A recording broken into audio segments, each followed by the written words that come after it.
Hello, Dateable friends. Welcome to the off season of the Dateable podcast. We are, in purgatory here between season 14 and 15, and we will not stop bringing you content. It's just we're taking a little break from our interviews, but here we are again, time and time again.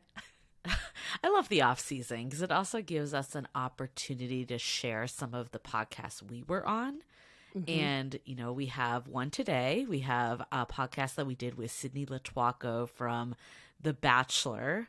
She was a contestant, but also Bachelor in Paradise and some of the other continuation ones. Yue, you probably know way more about this than I. I admittedly am not a huge Bachelor fan, but I did love talking to Sydney and being on her podcast, Something to Share.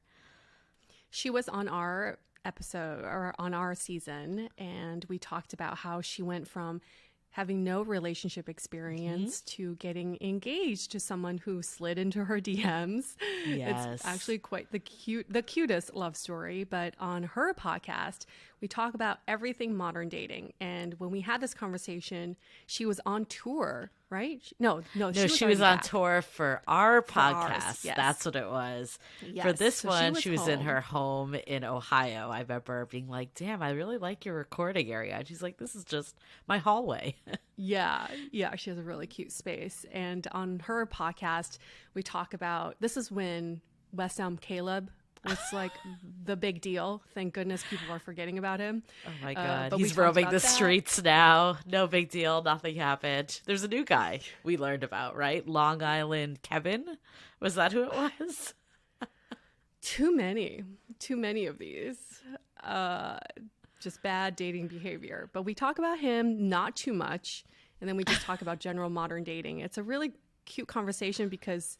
Not cute. That's not the right word. It's a really great, really compelling conversation because she does come from very little relationship experience. In fact, her relationship with The Bachelor was actually probably the most serious relationship she had been in. And before that, it was a lot of just casual hookups and here and there. So situationships, so many situationships. So the questions she asked us were just a very fresh take on modern dating. So not going in with a relationship focus, but purely on the dating experience side of things. And she also, she sourced from her community a lot of just general dating questions that are probably very similar to the ones that you all have. So definitely looking forward to re-airing this episode, giving everyone a chance to learn more about, us in a way, like when we're on these other podcasts, our perspective around modern dating, which if you've been tuning in for a while, you've probably heard somewhat, but like Yue said, there's always a new lens when someone else asks us the questions. It's always fun doing interviews because then we don't have to do the thinking. We just talk. Yeah. Because all the stuff we already know, we don't need to prep because it's just all in our head. And when we don't need to be the ones asking questions, it's so easy. It makes it so much easier. What I do love about her podcast, though, is I do remember we had to prep one thing. It's the very start because her podcast is called Something to Share. Oh, and we had to think of something. I won't give away what our answers were. We'll let you listen on. We had to, what was it? Like something that was like... From your bedstand. Was it bedstand? I can't even remember at this point. I thought it was like something that described interesting or unique from your bedstand. But mine wasn't from my bedstand. It wasn't? No. Okay, now I don't know. We had to bring something to share, basically. Hence the name of the podcast. Yeah. I think it was something that described us in a way or something. Or silly. No, mine did not describe me. Something silly. Or interesting. Maybe we got the wrong. Anymore. We got different assignments. That would be incredible if I was like, oh, I thought it was this, and you had a totally different take. You've heard of people having parties like that, right? You tell half the guests it's a costume party, and the other half it's not. Oh my God, that's amazing. I have not. I feel like we need to throw one of those just to fuck with people. That'd be so good. Like, I mean, I've seen like movies when like one person shows up in the costume, No, but never like a or half opposing, and half. Yeah. Or opposing costumes, You do you guys are Westerners, like cowboys, and then the other half are like princesses. Okay, next dateable event we're totally doing that. Yeah, but you can't share with the other people what the So assignment this is something was. not to share. Yeah, There we go. something not to share. Don't ruin the surprise. What a fun week, though. I'm in San Francisco. Julie and I got to catch up, and then we had a really fun birthday dinner for her with all of our girlfriends. Yes. It was so such fun. a good time. I feel like obviously I love being with my partner and, all that, but there's just something really nice about a girls' dinner. It just changes the vibe. Totally. Yes. Part of the reason why, I obviously spent enough celebratory time with my partner over the weekend, so I don't think he was offended, but it was really hard to book more than 8 people at any restaurant. So I was either doing something at my house or only the girls. There was no way I could do a 16-person dinner. There's just no way. And the conversations you have with your girlfriends are different than what you would with your partner. And you might say different things if your partner's present. So it's I was like thinking about that. Right? I was like, it's not like we're different, but we wouldn't be, the conversations wouldn't have been the same at all. No. I don't think he would have found half the things very interesting at all. Do you have a top sheet? I was going to say, we got in a very serious debate here, and maybe we could do an Instagram poll and get our listener base, because, it's kind of related to dating and relationships and sex and, anything to do with bedroom. But the big debate was, do you like to sleep with sheets or no sheets? The top sheet that kind of goes over. Are you more of a right on the comforter or alternate blanket? I revealed I have an alternate fleece blanket. So we got really down and dirty into what everyone's preferences was. And we also talked about I have this happen when one partner, when you're sharing a bed with someone, has a different preference than you. I do remember we had, I wouldn't call it a fight, but a mini funny disagreement when one day I was not under the top sheet and my partner was, because you cannot cuddle basically if one person's under and one person isn't. And I'm team no top sheet. I don't understand. Same. I have a duvet cover. Same. That is plenty enough for me. I just clean the duvet cover.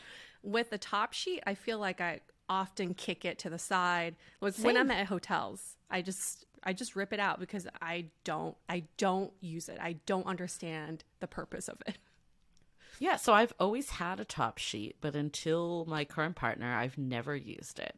I've always slept on top of it, and then I have the fleece blanket, and then I have the comforter. It's I don't need a third one.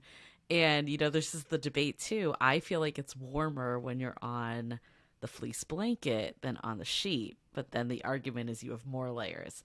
And we could go on all day on this, but anyways, probably everyone's I don't give a fuck. But yeah, maybe you have a strong opinion on this, give a fuck. We did, because clearly our table did give a fuck about this. Well, it is, it's one of those things when you're in a new relationship and you're sharing a bed. It's very revealing what happens when you first share a bed. It's different than sleeping over, because when you sleep over someone's house, you just kind of do what they do. You just kind of, just cater to adjust. What they're used to. Yeah, because you're that's their home. But when you're sharing a bed long term, or you're moving in with someone, oof, it can get very feisty. Though, I feel like a lot of our listeners probably feel this way, because I definitely did. I remember being I don't know how I'm ever going to share a bed with someone long term. Because I feel like, when you're casually dating, similar to what you're saying, when you're more of a guest in someone else's place, or someone's in your place for very early on, it's really difficult to sleep, I found. I would be up all night. Or if they were snoring, game over. But now, you just learn to adapt. And now I actually have trouble sleeping on my own. It's so what you get used to. Yeah. Yeah, I would actually kind of agree. I think I can't fall asleep as fast when I'm sleeping alone. Mm-hmm. There's something contagious about a partner falling asleep, and you're okay, I feel sleepy too. But if he's not around, I'm on my phone till 3 a.m. So this is my secret that I learned is Oh. I like to wear pajamas to bed. Like they're not like sexy pajamas. It's like pants and a cotton t-shirt, like a tech t-shirt that I've gotten along the years. Like very unsexy, basically.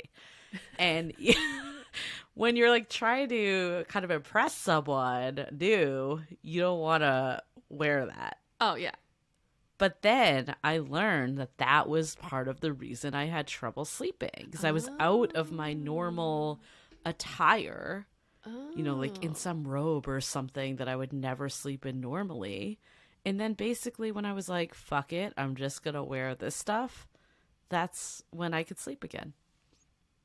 So, Oh, we need to do a whole episode about this. Like what You you know, wear to I do- bed, depending I on do- where you are in yeah. the relationship. I do remember like a post in our Facebook group about this, and I did offer that up. I was like, I think part of it was just feeling comfortable. Yeah. Yeah. There's got 'Cause I to feel be like we, yeah. comfortable lingerie. Come on. I've worn lingerie to bed and I'm like, this shit is not comfortable. No. I don't feel sexy. I don't feel comfortable. I don't want this. And I know some people like feel like, I know some people do sleep naked. I've never been one of those people. I can't. Yeah, I can't do I it. just can't. It's so uncomfortable to me. I feel like we need to do the top sheet, no sheet convo, and then like sleeping naked or in pajamas. Okay. Poll. Follow Those us are on the two Instagram polls. for all those polls. For all these really We're enticing dying to polls. know. But yeah, Oh. the only people that care are Yue and I. We're like, oh my God, 60% no sheet, top sheet. And everyone else is like, I thought this was a dating podcast. Hey, it's all interconnected. It's all interconnected. I think this is a huge combo of dating because, you know, I think that, again, was my problem is I was trying to, like, be someone I wasn't in the sense of how I appeared in my sleep patterns. Maybe we should do that as our solo episode when we interview each other, just about the different stages of relationships and how much you let your true self. I think that's interesting. Definitely. Because like in the beginning, I'm hiding shit in my bathroom. Like, Yeah. you don't need to see the tampons. Yeah. You know, I'm using like nice toilet paper. Like, I want to make sure that all my cute stuff is out. But now 4 years in, You're it's like, oh, okay, this is who I am. Yeah. yeah. My boyfriend's like, maybe it's time to throw out that shirt. Yeah, probably. Exactly. I think you're right. Like the one that you wear to bed every night and you Yeah. would never be caught dead in that. You're like, Yeah, he's pulling like, out I'm the sick of stops seeing at the Uber beginning. every night. Yeah. Like, time to throw that shit away. I feel like I definitely, in my current relationship, I think I was pretty myself early on. Okay. I think in the past, I maybe was like doing this stance a little more, which Yeah. is why I could never sleep at night. And I just said, fuck it. He's going to find out eventually, and I want a good 8 hours sleep. That's all I want is 8 hours of sleep. You're like the Julie without 8 hours of sleep Right. is a lot worse than A lot less what sexy you're than seeing. someone in Yeah, pajamas. right now. Okay. So yeah, this is for your own good, buddy. exactly. Hey, I Also, feel like the more authentic you could be from day one, the better. Just, you know, like let's put it all on the table, see if it's a match or not. Maybe it's like stage in life or age 2. I remember just like Yeah. sleeping over guys' houses when I was in my 20s and just waiting for them to fall asleep first. You know, Well, I don't want to be the first one to fall asleep. It reminds, because I don't want them to hear me snore too. Yeah, same. And it reminds me of Marvelous Mrs. Maisel when she, I've never seen it. oh my God, she wakes up early to basically do like a full set of makeup. Oh, So it looks like that's how she wakes up every night. Like she Yeah, waits for him to go to Bridesmaids. bed. There's Yeah, scene like in waits to go to Bridesmaids. bed. Exactly. It's like a very common thing of movies, how common it is in real life anymore. That's another thing. Also, this took place in like the 20s, but yeah. It's like I can't even imagine waiting for them to fall asleep and setting my alarm after, like early, so I can just have this, like, you know, this perception that this is how you look all the time. I remember keeping just a glass of water on my bedstand. So the first thing I do in the morning when I wake up is to drink some water so your breath isn't as stinky. That's a little trick. That's smart. That's smart. But I remember just being like, oh my God, I'm awake. I must drink the water now. Do not talk to me. Do not look at me. Oh, the things we do. And then, you know, you get in a relationship and anything goes. I know. I just remember like one of my friends being like, I love being in a relationship because I don't have to shave anymore. And I was like,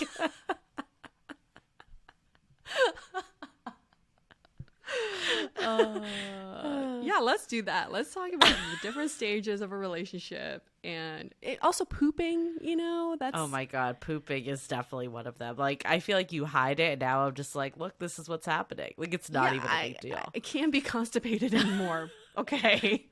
Like, you talk it through now, right? Like, this is like actively happening. And you like coordinate. You're like, don't go in there. Give it a few more minutes. Yeah, but in the beginning, I would just be like holding it, like running home to do it and then coming back out, or like going to public restrooms. Like, I'm just gonna go to Starbucks, you know, for a quick pee. One of my friends like went on an early trip with her now husband, so this probably wouldn't happen anymore, and he just like disappeared for a really long time. And she's like, where did you go? And he basically went to use another bathroom. Wow. Because he really had to like poo and didn't want to use like the one bathroom in their hotel room. Wow. So apparently this is everyone, not just women. It's everyone that's going through this, the early stages. Wow. Which is so funny when you think about it, because it's like every human does this. Everyone poops. Yes. Like, why would this be something that would be unattractive?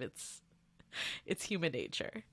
Everyone poops, but for some reason, at the start of a relationship, you do not poop. You never poop. Nope. You smell like roses all the time. Yeah.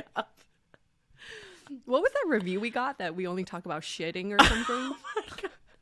They were right. I would say, you know, of the reviews, there's been a few that have really stuck out. I mean, the biggest one was when we were called like shit bag, like pieces of shit. I forget what it was even. Yeah, pieces of shit. That was the number one. And we should be arrested. Yeah.